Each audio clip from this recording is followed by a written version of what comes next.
चेत मच्छंदर गोरखया में आप सबका स्वागत है। जय हिंद, जय भारत, जय जवान, जय विज्ञान, जय अनुसंधान। चेत मच्छंदर गोरखया में हम देश की और विश्व की सांप्रत समस्या और राजकारण की बातें करते हैं। आज पूरा विश्व परिवर्तन के समय से पसार हो रहा है। ऐसा नहीं है कि खाली सिर्फ पॉलिटिकल चेंजेस हो रहे हैं, पर्यावरण भी बदल रहा है, सबके मन भी बदल रहे हैं और पूरे देश का माहौल, देश की कई पार्टियों ने ऐसे बिगाड़ कर रख दिया है कि एक संप्रदाय के सामने दूसरे संप्रदाय को खड़ा कर दिया है। और ये सब में ये लोग ऐसा सोच रहे हैं कि हिंदू डरा हुआ है, हिंदू को डराओ, हिंदू कुछ नहीं बोलेगा। मगर जो हिंदू को डराने की बात करते हैं उनको मैं एक बार कहना चाहता हूं, हिंदू डरा हुआ कतई नहीं है। हिंदू अपने आप में स्थित है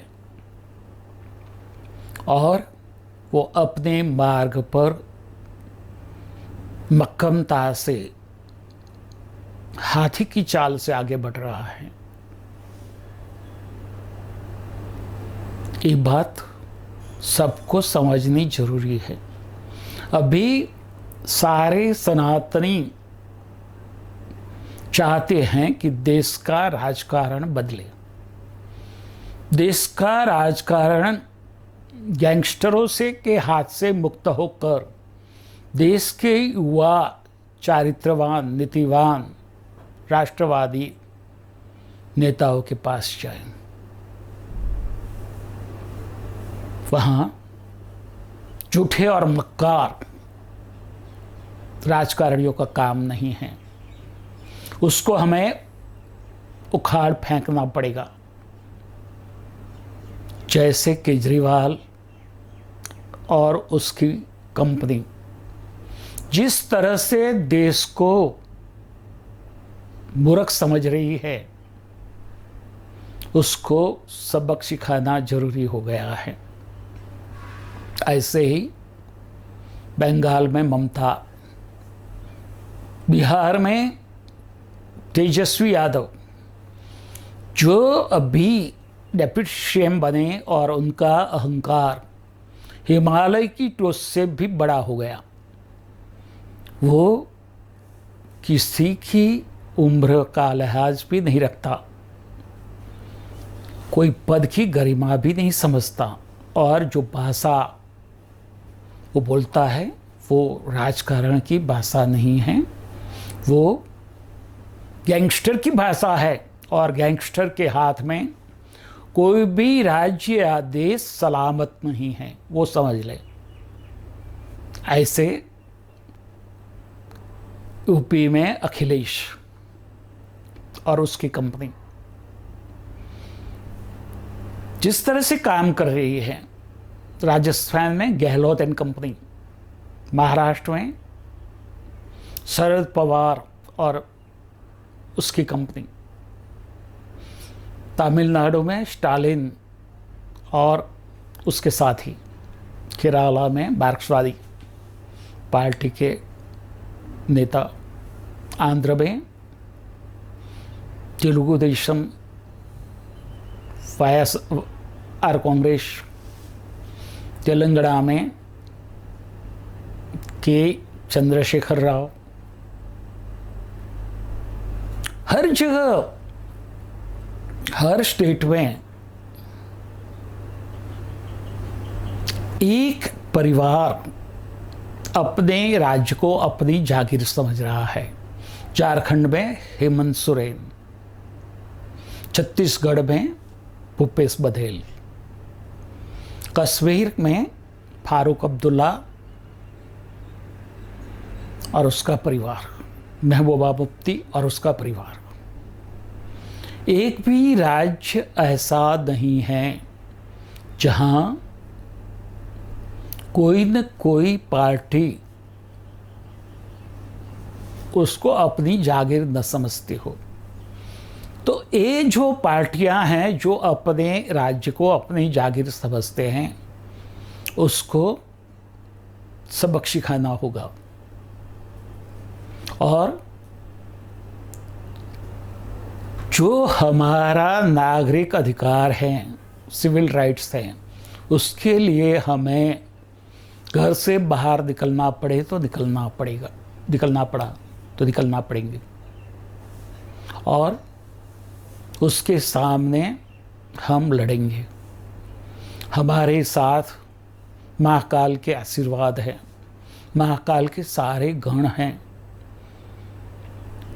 मोदी को गाली देने की फैशन हो गई है। भारतीय जनता पार्टी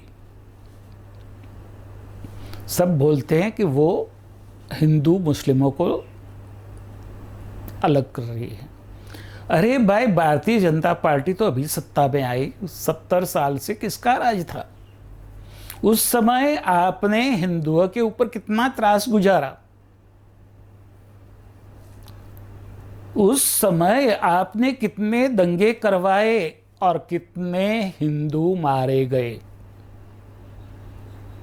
आपने किस किस को पकड़े, सजा दी, और आप अपने गुने को दूसरों के ऊपर थोप रहे हो। वो सही नहीं है। देश किसी की जागीर नहीं है। नेहरू परिवार ये भूल जाए कि ये देश उसका जागीर है। ये देश को तोड़ने में नेहरू का सबसे बड़ा हाथ है। आज बंधारण में कई ऐसी कलमें हैं जो नव बंधारण सभा ने रखी थी। नव बंधारण में पार्लियामेंट ने ठहराव करके उसको बदला था। तो ऐसे जो कानून हैं, बिल है, उसको बदलना पड़ेगा, हटाना पड़ेगा। सबसे पहले मुस्लिम पर्सनल लॉ, दूसरा है हिंदू सिविल कोड, फिर जो पार्टियां अपने आप लूट चला रही हैं उसके ऊपर लगाम खींचना। हमें अभी आगे आना पड़ेगा। कांग्रेस आज़ादी का श्रेय अपने आप पर ले रही है। कांग्रेस के कितने लोगों ने बलिदान दिया? कांग्रेस जरा एक नाम तो बताइए। नेहरू कब जेल में गए? कब उसने लाठी खाई? जरा बताएंगे। इंदिरा गांधी की हत्या हुई, क्यों हुई? उनकी कर्मों के वजह से। राजीव गांधी की हत्या हुई, क्यों हुई? उनके कर्मों के परिणाम स्वरूप। किसी ने बलिदान नहीं दिया देश के लिए। जो गलत किया था उसका परिणाम उसने भुगता है, और वो उसको अपना परिवार का इम्पोर्टेंस खड़ा कर रहे हैं कि हमारे परिवार ने देश के लिए 2-2 व्यक्तियों का बलिदान दिया। भाई, नेहरू परिवार ने बलिदान नहीं दिया है, उनकी गलतियों के परिणाम से उसकी हत्या हुई है। और देश न कांग्रेस की जागीर है, न गांधी परिवार की। गांधी परिवार तो नकली गांधी परिवार है, वो असल गांधी कहाँ है? न उसका कोई गोत्र का पता है, न उसकी सरनेम का कोई पता है। ग्यासुद्दीन गाजी से गंगाधर नेहरू बने और देश को 70 साल तक भ्रम में रखा कि नेहरू हिंदू है। नेहरू कतई हिंदू नहीं थे। नेहरू परिवार कतई हिंदू परिवार नहीं था, वो मुस्लिम परिवार था। और उसने हिंदुओं को दबाने के लिए सारे कानून बंधारण में सबकी नजरों से हटाकर दाखिल कर दिए। उसको कैसे माफ कर सकते हैं? उसको कतई माफ नहीं कर सकते। आज पूरे देश में हर जगह भ्रष्टाचार है। गुनाहित मानस के लोग राजकारण में जाके सही राजकारणियों को डरा रहे हैं, बार बार मोदी को मारने की धमकी दे रहे हैं। वो लोग जरा मेरी ये बात फिर से सुन ले। आप मोदी का एक बाल भी टेढ़ा नहीं कर सकते। क्यों? कि मोदी महाकाल का इंस्ट्रूमेंट है, मीडियम है, माध्यम है। वो खुद अपने मन से कोई डिसीजन नहीं लेते। महाकाल जो प्रेरणा देते हैं उनके हिसाब से वो आगे बढ़ते हैं। तो ये बात समझ ले कि महाकाल ने आज तक राह देखी, अभी वो जागरूक हो गया। उसने सिद्धों को काम में लगा दिया है देश को बदलने के लिए, विश्व को बदलने के लिए। और देश भी बदलेगा, विश्व भी बदलेगा। कोई टांग लगाएगा तो वो कहीं का नहीं रहेगा। ये बात मैं बार बार बताता हूँ, कहता हूँ कि महाकाल के आगे किसी की चलने वाली नहीं है। आप महाकाल को मानते हो या नहीं मानते, उससे महाकाल को कोई फर्क नहीं पड़ता। मगर आप जरा अपने हृदय में जाके देखें कि आपके शरीर में कितना फर्क हो रहा है जो मोदी का विरोध कर रहे हैं।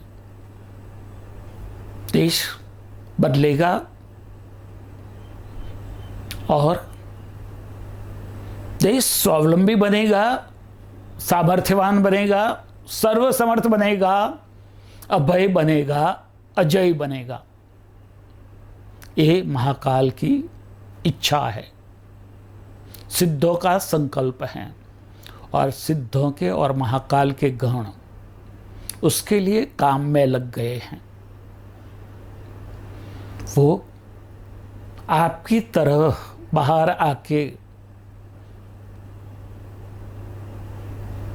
हल्ला बोलने की बात नहीं करेंगे, वो चुपचाप काम कर रहे हैं। ओवैसी, केजरीवाल, फारूक अब्दुल्ला, ममता, तेजस्वी, लालू, अखिलेश, शिवसेना वाले, शरद पवार, सब भौंक रहे हैं। उसका भौंकना कब बंद हो जाएगा वो उसको पता भी नहीं चलेगा। उसका अस्तित्व कब बिक जाएगा उसको पता ही नहीं चलेगा। क्यों? कि ये मोदी अपने हिसाब से, अपने विचारों से काम नहीं कर रहे, वो महाकाल की आज्ञा से आगे बढ़ रहे हैं। भगवाए हिंद होगा, भगवाए आलम होगा। जिसको भी रोकना है रोक ले, रास्ते में आ जाए, देखे क्या हाल होता है उनका। हमें सर तन से जुदा नारा लगाने की जरूरत नहीं है। एक बात समझ लें, आपको इशारा ही काफी है, मगर आप में समझ है, विवेक है तो, नहीं है तो फिर आपका अस्तित्व खत्म हो जाएगा। ये बात भी इतना ही सत्य है। सब झूठ के मार्ग पर चल रहे हैं। केजरीवाल झूठ पे झूठ चला रहा जा रहा है और अपने को कट्टर ईमानदार, कट्टर बेईमान, कट्टर देश का गद्दार और फोर्ड फाउंडेशन का माउथपीस, देश को नंबर 1 बनाने निकला है, जिसका एक भी एमपी संसद में नहीं है। कैसे बनाओगे? तो आपको किसने पावर दिया देश को नंबर 1 बनाने का? महाकाल के प्लानिंग में आप जैसे, राहुल जैसे, जो मैंने नाम दिया वैसे लोगों का कोई जगह नहीं है, स्थान नहीं है। और समझ लो कि 100 साल तक उनका पूरा प्लानिंग है। मोदी के बाद कौन आएगा, उसके बाद कौन आएगा, उसके बाद कौन आएगा, सब फिक्स है। सब प्लानिंग करके तय किया गया है। जो जो आने वाले हैं उनको पूरी तरह से महाकाल और सिद्ध तैयार कर रहे हैं। मैं तो अलगारी अवधूत हूं, अलमस्त अपनी मस्ती में जीता हूं। मुझे मेरी सिद्ध गुरु से अभयदान है।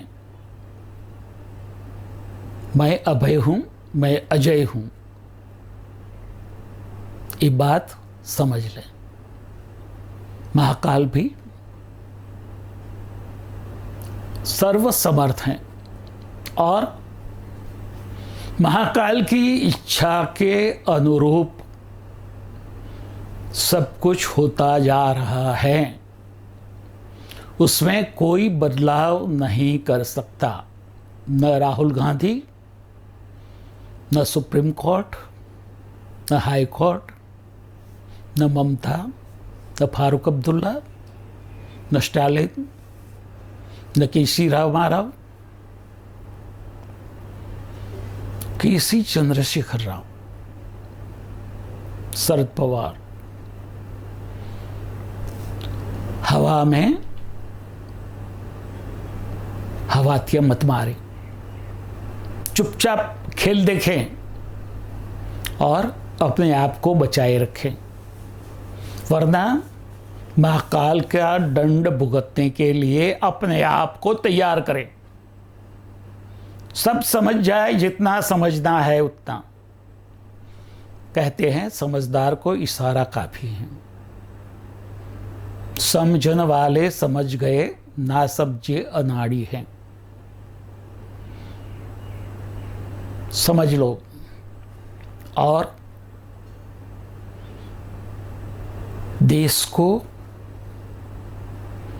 भ्रष्टाचार से मुक्त करना है, गैंगस्टरों से मुक्त करना है और राजकीय बाहुबलियों से भी मुक्त करना है। और ये होके रहेगा। वो महाकाल का आदेश है। तथास्तु, तथास्तु, तथास्तु।